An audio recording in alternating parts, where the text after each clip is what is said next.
Rieccoci allora a Maria Giuseppa Bonello, volevo chiederle anche a lei, sarebbe bello, dico, una metropolitana che passasse per Milano, via Venezia, via Padova, insomma. Ma noi abbiamo, mi tocca un po' parlare della metropolitana di superficie, cioè il sistema quello che è da 15 anni che noi sentiamo parlare. Noi abbiamo una stazione Mira-Mirano, esiste una stazione a Mira-Mirano e poi esiste a Dolo, località Ballò, che è sempre Mirano. Ed è quel sistema proprio che collega Venezia a Padova, è quel sistema che sentiamo parlare da 15 anni ma che non hanno ancora completato, che con l'orario cadenzato, almeno su questo tratto di linea che riguarda questo pezzo Venezia-Padova, teoricamente noi qualche piccolo vantaggio lo abbiamo avuto, nel senso che in alcune fasce orarie sono aumentate alcuni treni, però altre fasce orarie, tipo quelle serali, che dovrebbero anche favorire tipo il turismo delle nostre zone che sono molto vicine a Venezia, invece sono stati completamente soppressi per i numeri. Noi abbiamo che in alcune fasce mattutine ogni 15 minuti dal 1° gennaio ci sono treni.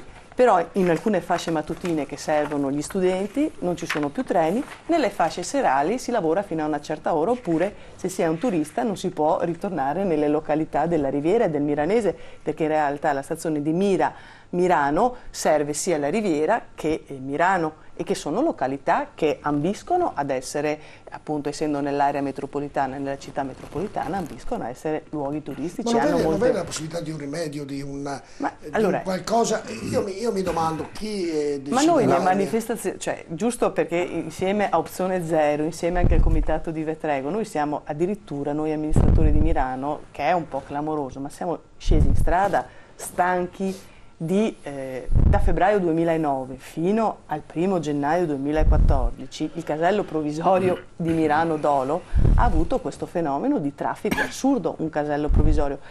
Erano 4 anni che si chiedeva che intervenissero o decidendo di rispettare gli accordi facendo l'arretramento a Roncoduro, oppure di risolvere questo problema, anche questo problema di coloro che uscivano e rientravano. Noi lo abbiamo avuto nelle nostre strade e nelle nostre frazioni, l'abbiamo avuto fino a ieri l'altro, siamo dovuti scendere in strada, credo, una settimana intera per attirare l'attenzione anche dei media.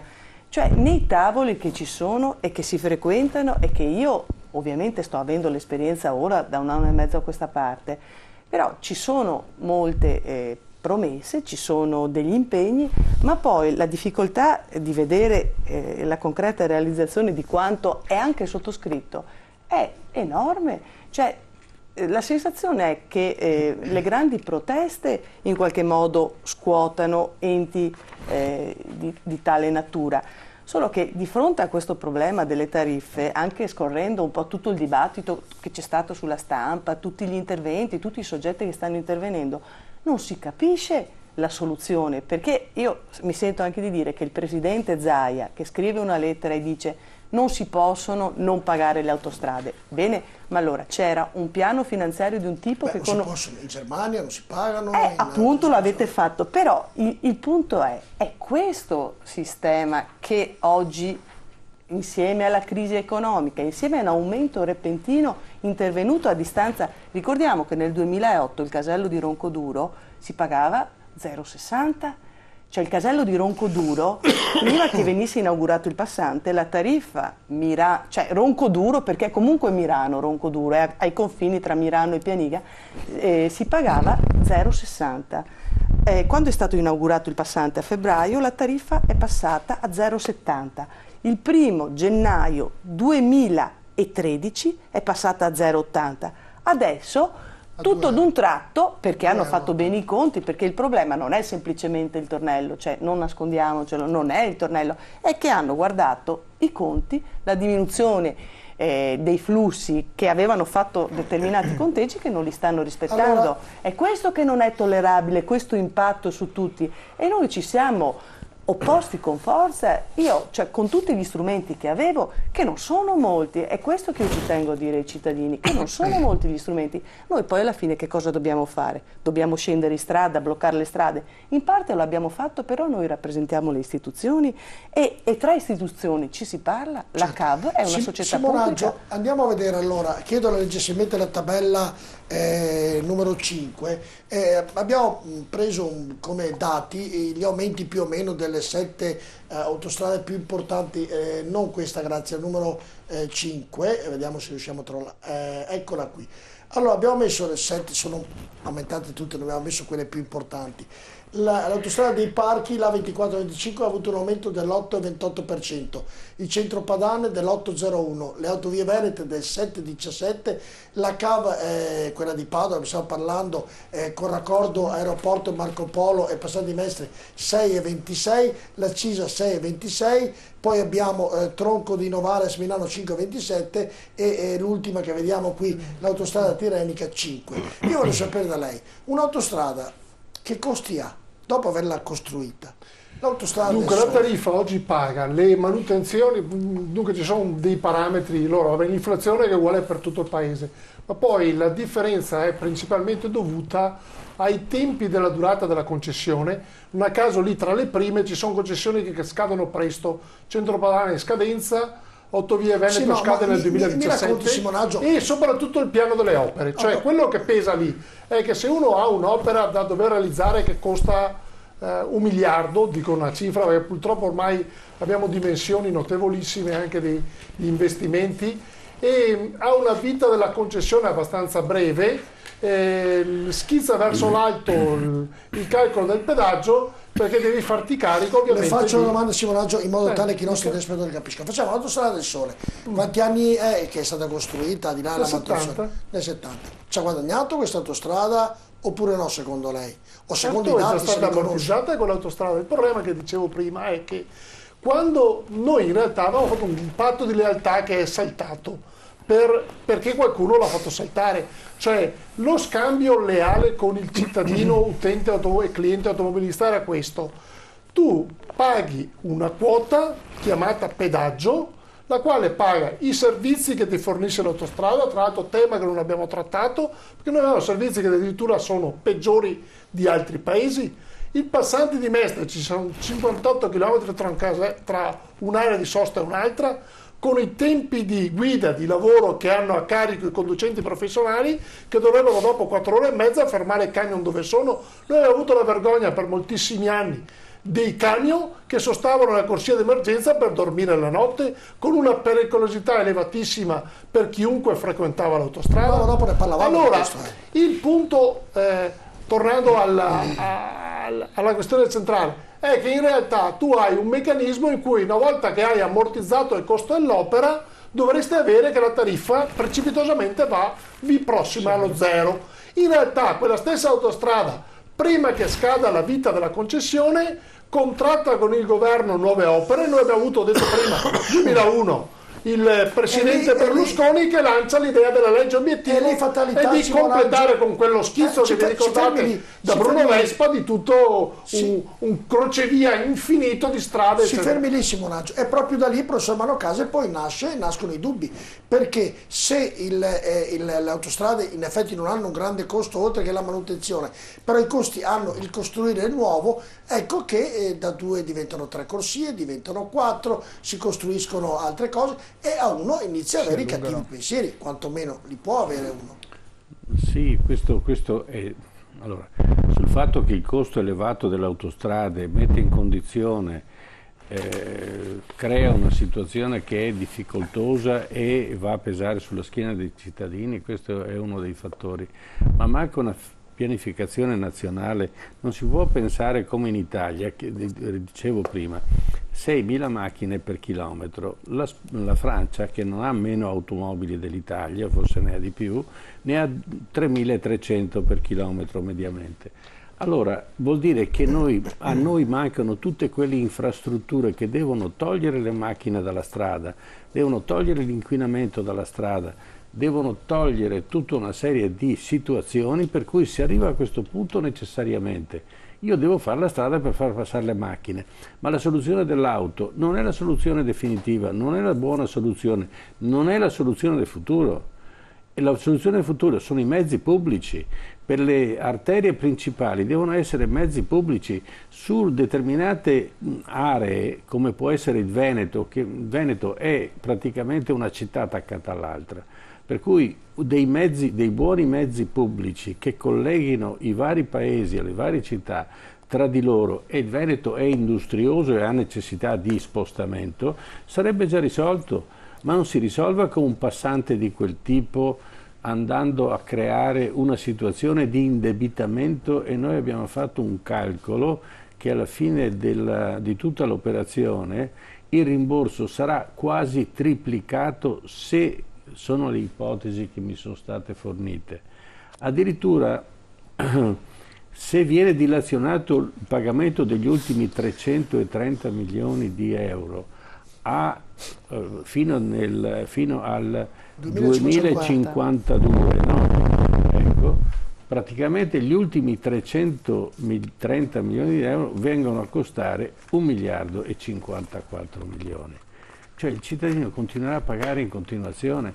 Se poi nel frattempo si aggiunge quello che dicevano appunto, ci mettiamo anche delle altre opere, così affatichiamo ulteriormente rimborso e tutto il resto, e questa diventa la storia di Sorrentino, è chiaro, ma qui non c'è una strategia politica per i cittadini, ci sono delle sanguisughe che si organizzano per togliere il denaro dalla tasca dei cittadini.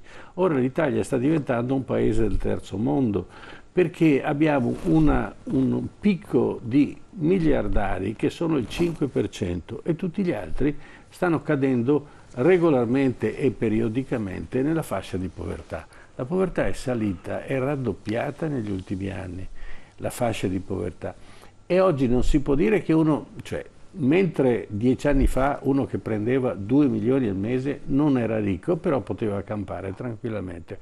Oggi uno che prende 1.000 euro, che è la stessa cifra, e non è in grado è entrato, questa statisticamente il professor Fabris dell'Università di Padova l'ha studiato, uno che prende 1.000 euro al mese è nella fascia di povertà, è al limite della fascia di povertà. Questo è il problema, per cui le autostrade non risolvono nulla. O ci sono dei sistemi paralleli che supportano la viabilità e che sono meno inquinanti e sono più efficaci, oppure non ne usciamo mai. Allora, guarda, Posso proprio in dire un merito, dato? no, le faccio vedere una cosa, Andrea Ragona, proprio in merito su, chiedo alla regia se mi può mettere la pagina numero 6 per far vedere il grado di inquinamento delle varie autovetture, delle varie macchine. Ecco, guardate, allora, questo è praticamente la diossina, il G, adesso lei mi aiuti nello emissione di spiegare. CO2. L'anidride carbonica. Esatto, l'anidride carbonica 2,50 è il tetto massimo che abbiamo visto. Allora, il treno consuma 45 di... Sì, non è l'inquinamento questo, No, in non è realtà. l'inquinamento, è quello che riesce diciamo, È l'anidride carbonica emessa che Esatto. poi dopo va a disturbare il corpo umano, esatto, insomma, no, ad mettiamo- alterare il clima. il clima, perfetto. E allora il treno ha il 45, l'autobus il 75, il ciclomotori il 90, l'aereo 150, l'automobile 237, proprio in che le macchine sono leggermente Sì, ce ne sono anche che fanno molto meno, ecco, sì. insomma. C'è un fattore, però l'aereo in realtà, per la tipologia di inquinamento che fa, inquina molto più dell'automobile. Certo, Perché sì, mentre poi- l'automobile l'inquinamento rimane a livello di terreno, l'inquinamento dell'aereo rimane in in aria. alta quota, e la maggior parte dei casi non scende più, e quindi si crea il famoso effetto serra. Gli aerei che viaggiano a 14.000 metri e bruciano carburante a quell'altezza, il 50% di quell'inquinamento non scenderà mai più. certo, e poi sarà di danno comunque sempre per noi e per la gente, insomma, direi tutto. Esatto, ma allora qui si tratta non di essere ideologici o vedere cose nel futuro che non ci possono essere. Molte persone, molti lavoratori hanno bisogno di usare l'automobile, hanno bisogno di usare mezzi privati, e questo va benissimo. Il problema è la strategia di fondo che sta nella politica di voler governare la viabilità. E allora si diceva benissimo prima, che cosa è stato fatto per liberare le strade dal traffico e farci lasciare il traffico che davvero, chi davvero ha bisogno di usare l'automobile? Volevo citare questo dato. La Regione Veneto negli ultimi 10 anni, cioè dal 2003 al 2013, ha investito 932 milioni di euro per per strade e 76 milioni di euro per le ferrovie, cioè sul fatto 100 il 92% finisce per le strade e neanche il 7,5% finisce per le ferrovie. Allora, la domanda è, questi soldi servono per i cittadini o servono, come si diceva prima, perché c'è il costruttore che ha bisogno di fare nuove strade e per continuare in questo circolo vizioso, quando magari gli scade la concessione si inventa un'opera nuova? Quell'opera nuova serve più al costruttore e ci raccontano che serve a noi o serve ai cittadini?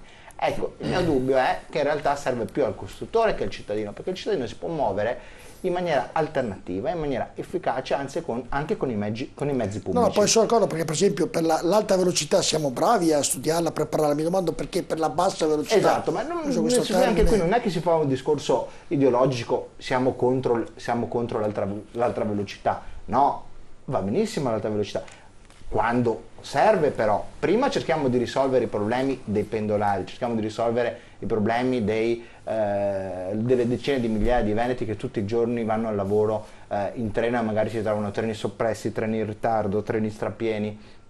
Prima risolviamo questi problemi, prima risolviamo i problemi basilari e poi dopo cerchiamo investimenti migliori, altrimenti insomma è la classica cattedrale nel deserto e poi dopo c'è il deserto attorno. Mattia Donatello, voi come gruppo di Opzione Zero siete nati nel 2004 per dire no all'autostrada romea, quella che costeggia più o meno l'Adriatico, insomma, tanto per renderci un'idea. Ma proprio voi non volete che si costruiscano autostrade oppure avete un'idea vostra come Opzione Zero per come costruirle? Ma noi abbiamo un po' la stessa impostazione che diceva prima adesso il collega di Legambiente, cioè nel senso possono esserci anche delle opere che possono essere utili, bisogna farle, magari le si fanno in un certo modo, ma quando si fanno opere come la Orte Mestre, vuol dire che tra l'altro arriverà proprio ad attaccarsi sul passante, a Roncoduro, dove tra l'altro devono costruire anche Veneto City, quindi c'è anche questo legame tra... Roncoduro diventerà una metropoli, sindaco, poi fra poco se continua così, tra City... Un incastro di strade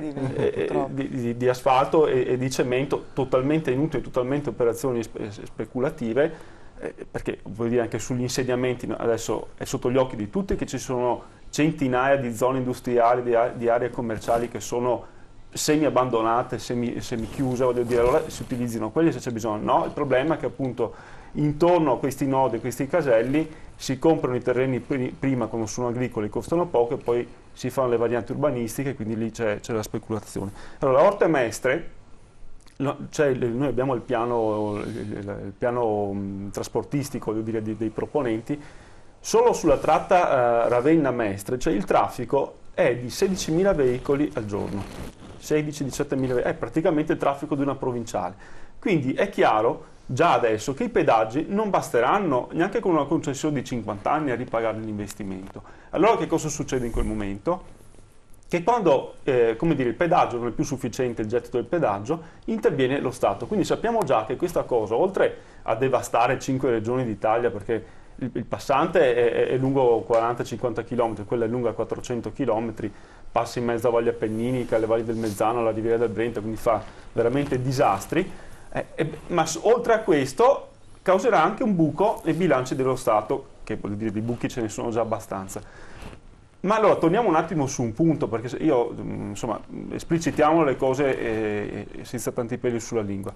Prima si diceva che il problema è il costo in Italia di queste opere, no? 44 milioni di euro a chilometro. Beh, allora io qua ho la relazione della Corte dei Conti sul passante del 2011, che è pesantissima, perché parla dell'uso smodato dell'emergenza, del commissario, parla del rischio di infiltrazioni mafiose, ma a un certo punto dice che è scarsamente giustificabile un aumento dei costi di queste proporzioni, se non facendo riferimento a criticità nelle procedure di assegnazione delle gare, di affidamento delle concessioni, inefficienze nei controlli dell'esecuzione delle opere pubbliche, incapacità delle amministrazioni pubbliche nel tutelare l'interesse della collettività. Che cosa significa questo? Che se noi torniamo allo schema di prima e andiamo a vedere chi... Lo schema quello iniziale che abbiamo fatto vedere, sì. Chiedo alla regia, quello che ha portato il nostro ospite tra l'altro. Allora, lì ne dico una per tutte in maniera che si capisca, voglio dire, perché il costo del passante è passato dai 700 milioni, 702 milioni che doveva costare all'inizio, a oltre 1 miliardo e 300 milioni. Chi c'è tra le ditte che ha costruito il passante, quella segnata in rosso lì sotto? La Mantovani SPA, che è sotto inchiesta, voglio dire, per come dire, fondi neri e quant'altro. Allora, queste sono le cose che succedono in questo paese e questi sono la fine che fanno i soldi dei cittadini quando pagano le tasse, quando pagano i pedaggi. Quindi la Orte Mestre sarebbe bello rafforzarla con mezzi pubblici. La Orte Mestre, allora, intanto bisogna, invece che puntare sulle autostrade, sulla gomma, voglio dire che poi nel 2014 pensare ancora di ragionare sulla gomma vuol dire proprio essere fermi al Medioevo, ma voglio dire, c'è appunto tutto il discorso sulle autostrade del mare e sul trasporto ferroviario, ma se si vuole fare un ragionamento sulla Orte Mestre si deve capire che un collegamento autostradale, diciamo, tra l'Emilia Romagna e Venezia praticamente esiste già, che è la 13. Casomai si potenzi e si faccia una terza corsia sulla 13, non ci opporremo, non come non ci stiamo opponendo alla terza corsia sulla Venezia-Trieste, perché capiamo che ci possono essere anche delle esigenze di questo tipo. Ma fare un'infrastruttura del tutto nuova che sventra i territori, che non serve perché il traffico non c'è, che creerà un debito, questo lo troviamo veramente irragionevole, se non appunto spiegato nei termini che abbiamo capito tutte qui in Italia, Simonaggio, tra la politica, i soldi spesi male, qualcuno che ci sguazza e poi va a rimetterci il contribuente, il cittadino, dove non hai servizi. Davvero, diceva giustamente prima lei, uno che va in giro un po' per il mondo, Londra o Parigi o a Berlino addirittura, pensi a Berlino sono 25 linee di metropolitane, insomma una follia. Qui per farne una trovano i resti archeologici a Roma ancora basta un osso per bloccare. Però c'è dunque, intanto non è solo italiano il problema, perché c'è una vicenda per esempio che si chiama l'aeroporto di Berlino, per chi gira il mondo, che assomiglia molto alle vicende italiane. Noi però abbiamo delle particolarità, noi avremmo bisogno intanto di una programmazione nazionale omogenea e non che siano i proponenti, per esempio la finanza e progetto, che vanno dagli enti locali e dalle regioni eccetera e che dicono che cosa serve, perché se è il costruttore o il progettista che dice cosa serve è indubbio che già partiamo storti. Poi partiamo storti per un altro elemento, vale per le ferrovie come per le strade. Se una buona opera si può spendere 800 milioni per mettere in condizione di avere un buon servizio ferroviario, non ha nessun senso spendere 5 miliardi o 10. Certo, è vero. Ma perché si insiste per spendere 5? Perché se io sono il progettista e ho un affare che vale il 2%, più è alto il costo di quell'affare, più è alto quel mio 2%. E allora capitano anche delle cose stranissime sulle strade. Noi per esempio abbiamo segnalato anche in Veneto che ci sono delle strade che vanno messe in sicurezza, vanno tolti via i punti neri e le viabilità dove capitano i morti. La Romea per esempio è la prima strada nazionale per numero di morti per chilometro, 104 morti. Allora il problema è che andrebbe fatta una verifica quali sono i punti critici, eliminato qualche attraversamento a raso, non serve necessariamente una nuova strada o un'autostrada. Però allora il punto delicato a cui partire riguarderebbe come ci comportiamo. Faccio un altro esempio. Noi abbiamo le tariffe assicurative delle auto che sono le più alte a livello europeo. Abbiamo in questi ultimi anni avuto un calo notevole del numero di incidenti, del numero di morti, quindi uno si aspetterebbe che se calano il numero di incidenti stradali e calano i morti, cala anche la polizza assicurativa, e invece no, quando è il momento di aumentarla scatta immediatamente, quando è il momento di fare i conti per ridurla, e abbiamo, guardate, un plafond che è interessante. Ho una telefonata Simonaggio. Poi volevo chiedere anche, c'è un altro pezzo di autostrada che non so cosa farei per buttarla giù, è quella che va verso Cortina e che rovina un po' tutto, deturpa un attimino l'ambiente, almeno dal mio modesto punto di vista. Valdastico Nord adesso. Ecco, vabbè, allora sentiamo la telefonata. Pronto, buonasera, con chi parliamo e da dove? Buonasera, parlo da Martellago. Martellago, se aumentiamo l'audio studio, prego. Io volevo fare una considerazione che forse qualcuno si è accorto e qualcuno no. Da quando è successa la storia del non da adesso, ma ancora da prima, quando si è iniziato a fare il tornello, forse nessuno si è accorto che la famosa tangenziale che doveva servire ai suoi tempi ai mestrini è ritornata ad essere ancora praticamente ancora strapiena di auto e di traffico, insomma. Esatto, rispetto al discorso del passante iniziale, nel senso che chi fa la strada Padova, Mestre, Mestre Treviso non fa il passante, parliamo di pendolari e non di persone che transitano o vanno in ferie. Io parlo solo ed esclusivamente di pendolari, perché i pendolari fanno normalmente Padova Mestre e Mestre Treviso, e per cui passano attraverso la tangenziale. Non c'è nessuno che si può permettere di pagarsi il passante, parliamo sempre di pendolari, perché è assurdo il costo. Certo, quindi... Io lavoro in un'azienda dove normalmente ci sono dalle 800 alle 1000 persone, quasi tutti pendolari. Ho un collega che viene da Valdagno, parte alle 6:30 del mattino, è costretto a fare chiaramente l'autostrada, e si è sentito dire, e si sente dire, che è diventato un furbetto del tornello, una barzelletta, perché questo ha il 30% di stipendio che dà all'autostrada. Sì, ricordiamo i furbetti del tornello, per chi non lo sapesse, perché in Veneto si sa perché vengono definiti tali, perché entravano, ripetiamo per chi non lo sapesse, entravano nell'autostrada di Padova per andare, oppure entravano anche dall'autostrada Mandastico, da qualsiasi parte entravano, si è semplificato, un giorno, uscivano praticamente, uscivano in questo casello qui, Milano dopo, quello prima, che scusatemi, eccolo qui, usciva a questo casello, rientrava e riprendeva l'autostrada che portava a Mestre, e così spendeva solo 0,80 centesimi invece che i 2,80 che spendono attualmente. Adesso è chiaro che tutti questi colleghi che vengono da Padova escono a Spinea, perché è chiaro che devono uscire a Spinea anche per risparmiare i 50 centesimi. Certo. Perché chi è quella persona che deve pagare col proprio stipendio c'è anche un fenomeno nuovo, un 30-40% di autostrada? Però guarda, c'è la speranza che si trovano la settimana prossima. Adesso l'abbiamo detto così, tutti imparano. Tutti imparano, esatto. Ma non c'è alternativa. Scusate, ma chi arriva da Padova e deve andare a Treviso, dov'è che vanno? Non passano per il passante, passano la tangenziale. Però c'è che nel giro di 2 mesi la tangenziale al mattino è intasata. Ecco, cominci a fare le code quando vai in tangenziale. Però guardi, il presidente della CAV ha detto che sabato, lo ripeto per la terza volta, il 23 gennaio prossimo a Roma, presso la sede dell'AISCAT, Associazione Italiana Società Concessionarie delle Autostrade e dei Trafori, per discutere ed individuare una linea di azione condivisa relativamente all'applicazione di una scontistica tariffaria. Ci auguriamo che il 23 di gennaio a Roma venga messa in atto quella che sembrerebbe dovesse essere messa in atto. Ma non è che la scontistica valga solo ed esclusivamente come è stata. La scontistica è stata pensata solo per le persone che abitano in zona. Ora, io abito a Martellago, scusate, ma non mi sembra sia un paese inserito in quel contesto.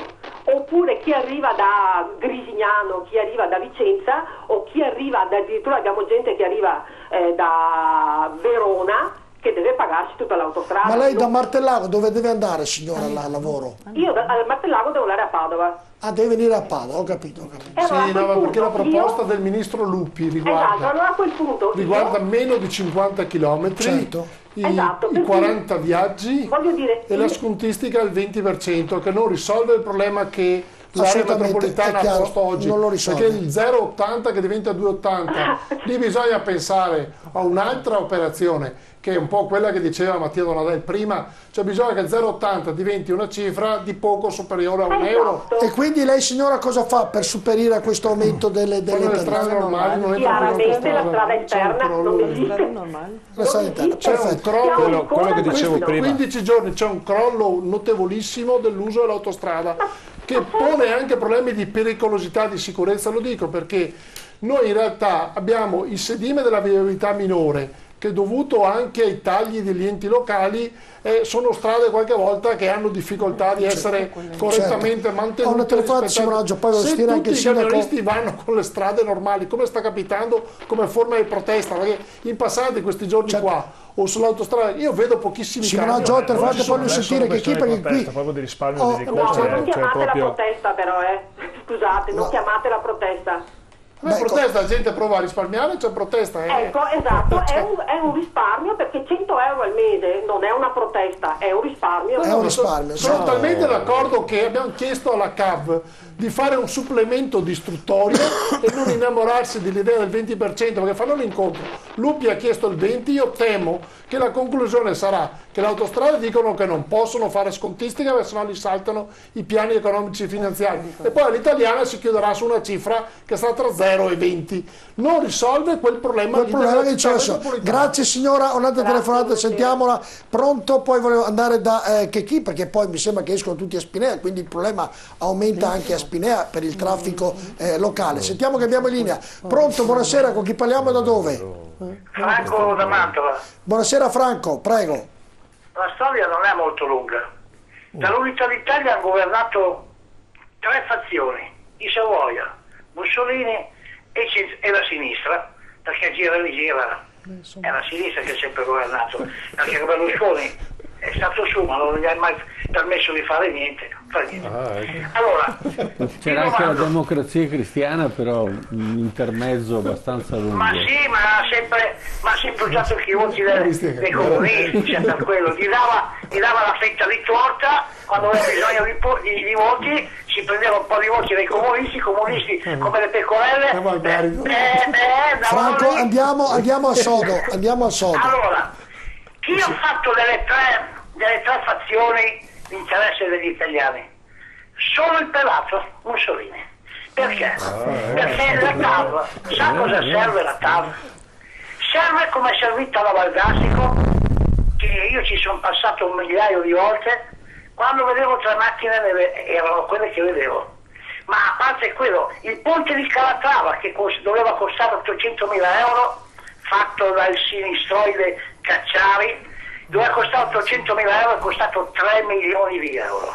Ma e poi questo niente, adesso la TAV sa perché la costruiranno? Invece di costruire strade che servirebbero per le aziende private, ma che il governo di sinistra non gli interessa solo governare, avere voti, e soprattutto gli interessa arricchire gli amici dei Benedetti, Coladino, Marcegaglia, Montezemolo, perché la TAV serve per far costruire i treni d'alta velocità, che penso sia Montezemolo e Dalla Valle, credo, che hanno fatto cos'è il Settebello, per fare arricchire gente che si è già arricchita per non andare a spese nostre, che sacrificheranno i Marò, perché là in India c'è la produzione di Giliera, Piaggio e Aprilia, che è di De Benedetti e Colanino. Questa è l'Italia di oggi, che la gente non dice, ma il nocciolo dei Marò è quello. Franco, io la ringrazio, la saluto, perché altrimenti...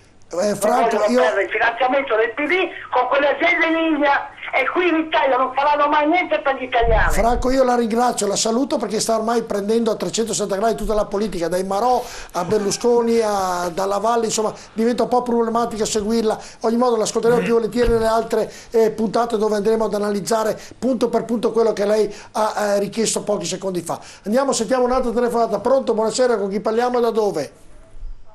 Pronto? Pronto? Buonasera, con chi parliamo e da dove? Sì, Vendemiano Sartor. Non ho capito. Ciao.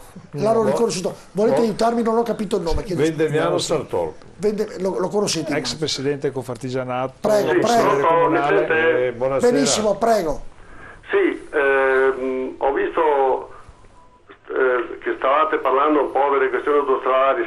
Saluto l'amico Varotto che è là e sicuramente difenderà gli autotrasportatori. Ciao Mimo. Ciao. Allora, io credo che le questioni vadano affrontate in maniera più seria, non si può fare di ogni erba un fascio. Allora, premesso che sono d'accordo, anche se sono un trasportatore, che bisogna riequilibrare le modalità di trasporto, mi permetto di dire che sulla questione del passante bisogna capire che se ci sono stati degli aumenti non sono dovuti al governo o chissà chi, i concessionari, e sono loro che chiedono gli aumenti dei pedaggi. E mi permetto anche di dire che si fa un grande parlare delle persone che rispetto, locali che usano le autostrade, però non si fa nessuna attenzione a coloro che le autostrade effettivamente le pagano, che sono i trasportatori, perché a fronte di 43 km di pedaggio del passante, qui passano, e sono maggiormente quelli di transito non i locali, pagano la manutenzione di 22 chilometri di autostrade libere, che sono la tangenziale e le varie bretelle. Allora, quando si fanno queste trasmissioni, sarebbe opportuno anche invitare qualcuno che conosce questi meccanismi. Detto questo, il problema va affrontato e credo che giustamente la vostra rete affronti questi temi, ma affrontiamoli in maniera serena, stabilendo chi paga e chi non paga, ma soprattutto stabilendo anche i diversi criteri con cui sono stati fatti i progetti. Il passante è una grande opportunità per il Veneto, bastava solo che la nostra concessionaria non volesse fare l'assalto alla diligenza di chi transita e si limitasse a prendere i pedaggi quando c'è crisi per pagare il passante e non per far cassa, per prendere i soldi che vengono pagati da chi transita sul passante per fare altri lavori su altri territori. Bene. Questo è il tema sul quale bisogna ricomporre le questioni, Ecco, perché allora, noi abbiamo... ci sono interventi seri e meno seri. Il passante credo sia stato uno dei più grandi interventi a favore del territorio e soprattutto anche un investimento economico. Bene, allora, se c'è crisi non serve posso rispondere? far cassa. Allora, Sartori, mi scusi un attimo, allora, noi invitiamo... Pronto? Non vi Simonaggio- sento però, io non vi sento. Ecco, se lei mi sente adesso... Molto debolmente. Molto debolmente, cerco di alzare la voce. Noi quando organizziamo queste trasmissioni, signor Sartor credo se non sbaglio, non ho capito bene il suo nome, invitiamo tutte le parti in essere. Abbiamo invitato il signor Michele, che fa parte e difende la categoria di autotrasportatori, Simonaggio, 2 sindaci, abbiamo invitato Lega Ambiente, abbiamo invitato Opzioni Zero, abbiamo invitato tutti per parlarne. Non ci sembra di essere così impreparati come lei ci ha definito. No, ma sono venuto io tante volte alla vostra trasmissione, per quello che la conosco lo dico in maniera costruttiva. Noi abbiamo cercato di spiegare a tutti i nostri telespettatori, e ci fa piacere che la sua telefonata, perché questa qui arricchisce la nostra trasmissione, di spiegare come funziona il passante, chi ci ha guadagnato, chi non ci ha guadagnato, chi ci ha rimesso, chi non ci ha rimesso, i comuni che ci stanno rimettendo per via delle viabilità, per via dei soldi che non sono stati restituiti. Tutte queste cose stanno emergendo da questa trasmissione. Noi crediamo come televisione di dare un servizio ai nostri telespettatori,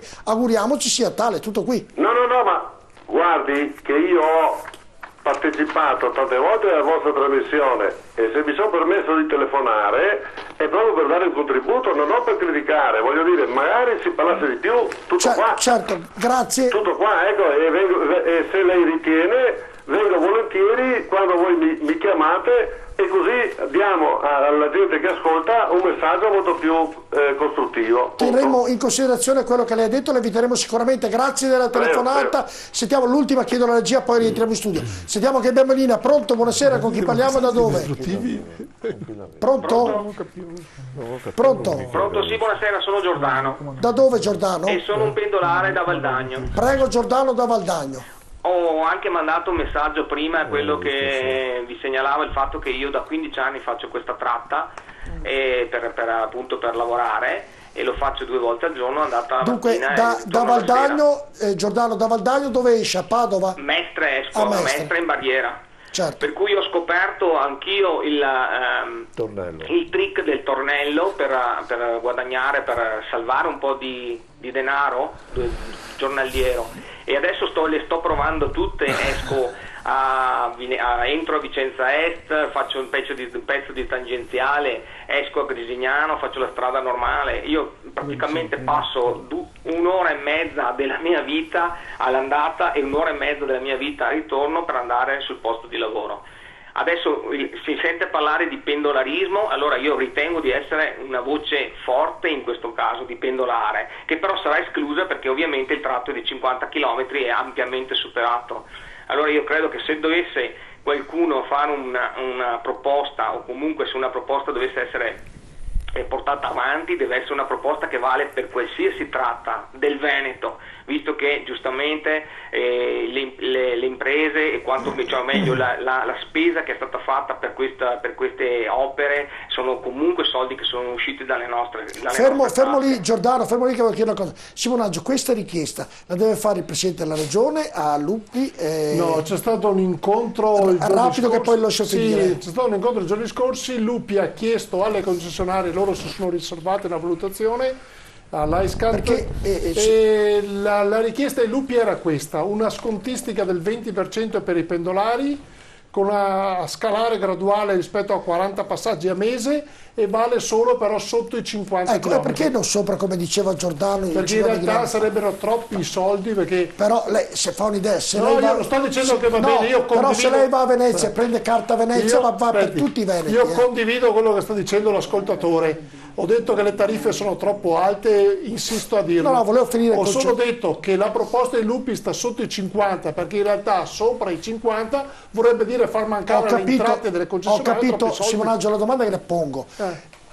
Giordano ha posto un problema che c'è ed esiste, no? Allora cerchiamo di risolvere il nostro piccolo. E Giordano dice: mi aiutate a risolverlo? Io le domando, chi può tutelare Giordano o l'abitante veneto che fa più di 50 km?